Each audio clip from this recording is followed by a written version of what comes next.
Hivi wewe unatafuta nini mwanangu? Hivi wewe mwanamke ndani umwauli? Yaani natamani sana tena zaidi ya sana. Mambo yako yote, ujinga wako wote, hakuna ambao ni mimi nisibu. Wala mimi sikuelewi mzee, vipi afu asubuhi mbele kwangu na upanga? Kuna shida gani? Unajua unapoelekea ila jamaa yule kwa simu kapita maeneo haya. Ngoja sasa nisikilize. Kwa hiyo wewe huoni kabisa kama mimi ni mwanafunzi? Mkwata ndo nani? Leo ningekuletea mgambo nikakufunga kwenye ofisi ya kijiji.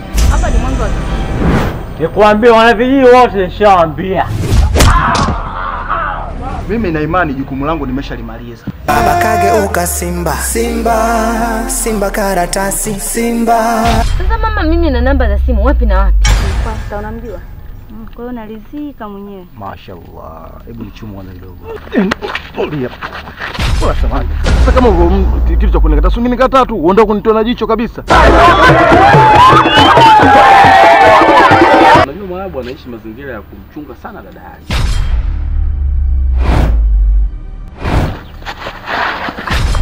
Ongea na kusikiliza. Hata uniform hujavaa. Yaani mimi nakuelekeza vitu vya msingi afu unakuja unaniona Vitu vya msingi? Vitu vya msingi? Takiwi kuongea peleche. Mwarabu mimi ndo ameniuzia hiyo simu. Unataka kusema mpaka Manzila? Wanazungumzia habari ya mpira. Wewe mwanangu fala kweli. Baba kageuka simba, simba, simba karatasi, simba.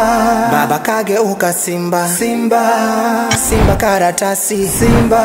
Baba kageuka